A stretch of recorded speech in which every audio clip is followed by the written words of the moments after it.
नारायणीयं दशकं 2 श्लोकम् 8। निष्कामं निष्कामं निष्कामं नियतस्वधर्मचरणं नियतस्वधर्मचरणं नियतस्वधर्मचरणं निष्कामं नित्यस्वधर्मचरणं निष्कामं नित्यस्वधर्मचरणं निष्कामं नित्यस्वधर्मचरणं यत् कर्मयोग अभिधम् यत् कर्मयोग अभिधम् यत् कर्मयोग अभिधम् यत् कर्मयोगाभिधम् यत् कर्मयोगाभिधम् यत् कर्मयोगाभिधम् निष्कामं नित्यस्वधर्मचरणं निष्कामं नित्यस्वधर्मचरणं निष्कामं नित्यस्वधर्मचरणं यत् कर्मयोगाभिधम् यत् कर्मयोगाभिधम् यत् कर्मयोगाभिधम् निष्कामं नित्यस्वधर्मचरणं यत् कर्मयोगाभिधम् निष्कामं नित्यस्वधर्मचरणं यत् कर्मयोगाभिधम् निष्कामं नित्यस्वधर्मचरणं यत् कर्मयोगाभिधम् तत् दूरेत्यफलं तत् दूरेत्यफलं तत् दूरेत्यफलं यत् उपनिषदज्ञान यत् उपनिषदज्ञान यत् उपनिषदज्ञान यदौपनिषदज्ञान यदौपनिषदज्ञान यदौपनिषदज्ञान उपलभ्यं पुनः उपलभ्यं पुनः उपलभ्यं पुनः तद्दूरेत्यफलं तद्दूरेत्यफलं तद्दूरेत्यफलं यदौपनिषदज्ञान यदौपनिषदज्ञान यदौपनिषदज्ञान उपलभ्यं पुनः उपलभ्यं पुनः उपलभ्यं पुनः तद्दूरेत्यफलं यदौपनिषद ज्ञानोपलभ्यं पुनः तद्दूरेत्यफलं यदौपनिषद ज्ञानोपलभ्यं पुनः तद्दूरेत्यफलं यदौपनिषद ज्ञानोपलभ्यं पुनः निष्कामं नियतस्वधर्मचरणं यत् कर्मयोगाभिधम् निष्कामं नियतस्वधर्मचरणं यत् कर्मयोगाभिधम् निष्कामं नियतस्वधर्मचरणं यत् कर्मयोगाभिधम् तद्दूरेत्यफलं यदौपनिषद ज्ञानोपलभ्यं पुनः तद्दूरेत्यफलं यदौपनिषद ज्ञानोपलभ्यं पुनः तद्दूरेत्यफलं यदौपनिषद ज्ञानोपलभ्यं पुनः निष्कामं नियतस्वधर्मचरणं यत् कर्मयोगाभिधम् तद्दूरेत्यफलं यदौपनिषद ज्ञानोपलभ्यं पुनः निष्कामं नियतस्वधर्मचरणं यत् कर्मयोगाभिधम् तद्दूरेत्यफलं यदौपनिषद ज्ञानोपलभ्यं पुनः निष्कामं नियतस्वधर्मचरणं यत् कर्मयोगाभिधम् तद्दूरेत्यफलं यदौपनिषद ज्ञानोपलभ्यं पुनः तत्तु अव्यक्ततया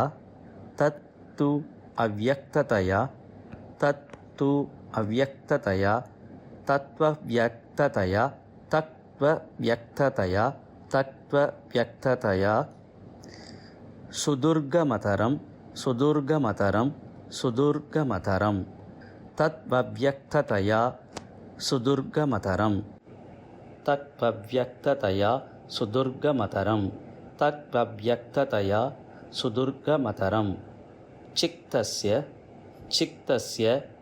चित्तस्य तस्माद् विभो तस्मात् विभो तस्मात् विभो चित्तस्य तस्माद् विभो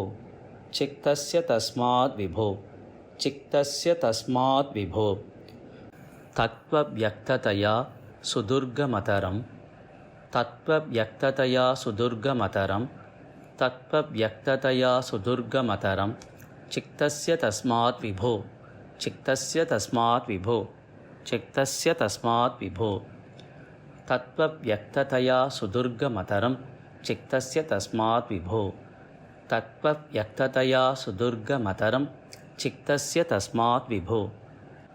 तत्त्वव्यक्ततया सुदुर्गमतरं चित्तस्य तस्मात् विभो त्वत्प्रेमात्मक भक्तिः एव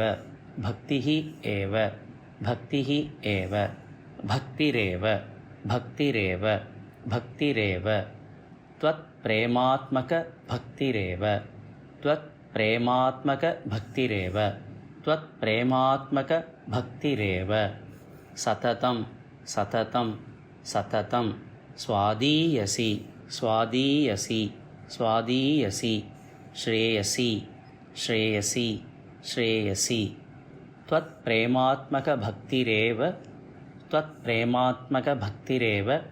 त्वत्प्रेमात्मक भक्तिरेव सततं स्वादीयसी श्रेयसी त्वत्प्रेमात्मक भक्तिरेव सततं स्वादीयसी श्रेयसी त्वत्प्रेमात्मक भक्तिरेव सततं स्वादीयसी श्रेयसी त्वत्प्रेमात्मक भक्तिरेव सततं स्वादीयसी श्रेयसी तत्त्वव्यक्ततया सुदुर्गमतरं चित्तस्य तस्मात् विभो तत्त्वव्यक्ततया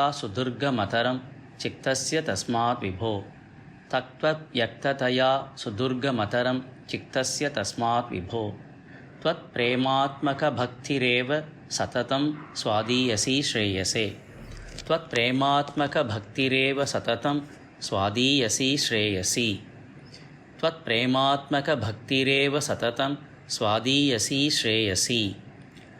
तत्त्वव्यक्ततया सुदुर्गमतरं चित्तस्य तस्मात् विभो त्वत्प्रेमात्मक भक्तिरेव सततं स्वादीयसी श्रेयसी तत्त्वव्यक्ततया सुदुर्गमतरं चित्तस्य तस्मात् विभो त्वत्प्रेमात्मक भक्तिरेव सततं स्वादीयसी श्रेयसी तत्त्वव्यक्ततया सुदुर्गमतरं चित्तस्य तस्मात् विभो त्वत्प्रेमात्मक भक्तिरेव सततं स्वादीयसी श्रेयसी निष्कामं नियतस्वधर्मचरणं यत्कर्मयोगाभिधं तद्दूरेत्यफलं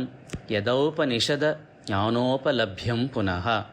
निष्कामं नियतस्वधर्मचरणं यत्कर्मयोगाभिधं तद्धूरेत्यफलं यदौपनिषदज्ञानोपलभ्यं पुनः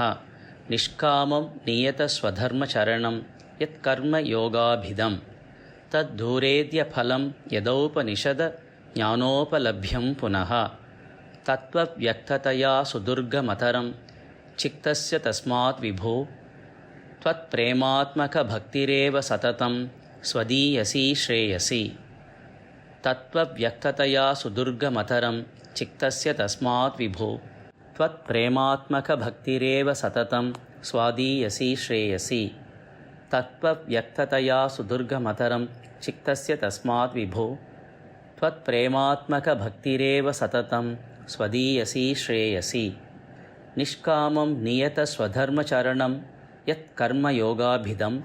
तद्धूरेद्यफलं यथोपनिषदज्ञानोपलभ्यं पुनः तत्त्वव्यक्ततया सुदुर्गमतरं चित्तस्य तस्मात् विभो त्वत्प्रेमात्मक भक्तिरेव सततं स्वादीयसी श्रेयसी निष्कामं नियतस्वधर्मचरणं यत्कर्मयोगाभिधं तद्धूरेद्यफलं यदौपनिषदज्ञानोपलभ्यं पुनः तत्व्यक्ततया सुदुर्गमतरं चित्तस्य तस्मात् विभो त्वत्प्रेमात्मक भक्तिरेव सततं स्वादीयसी श्रेयसी निष्कामं नियतस्वधर्मचरणं यत्कर्मयोगाभिधं तद्धूरेद्यफलं यदौपनिषदज्ञानोपलभ्यं पुनः तत्त्वव्यक्ततया सुदुर्गमतरं चित्तस्य तस्मात् विभो त्वत्प्रेमात्मक भक्तिरेव सततं स्वादीयसी श्रेयसी निष्कामं नियतस्वधर्मचरणं यत्कर्मयोगाभिधं तद्धूरेद्यफलं यदौपनिषद ज्ञानोपलभ्यं पुनः तत्त्वव्यक्ततया सुदुर्गमतरं चित्तस्य तस्माद्विभो त्वत्प्रेमात्मकभक्तिरेव सततं स्वादीयसी श्रेयसी निष्कामं नियतस्वधर्मचरणं यत्कर्मयोगाभिधं तद्दूरेद्यफलं यदौपनिषद ज्ञानोपलभ्यं पुनः त्वत्व्यक्ततया सुदुर्गमतरं चित्तस्य तस्माद्विभो त्वत्प्रेमात्मकभक्तिरेव सततं स्वादीयसी श्रेयसी निष्कामं नियतस्वधर्मचरणं यत्कर्मयोगाभिधं तद्दूरेद्यफलं यदौपनिषद ज्ञानोपलभ्यं पुनः तत्त्वव्यक्ततया सुदुर्गमतरं चित्तस्य तस्माद्विभो त्वत्प्रेमात्मकभक्तिरेव सततं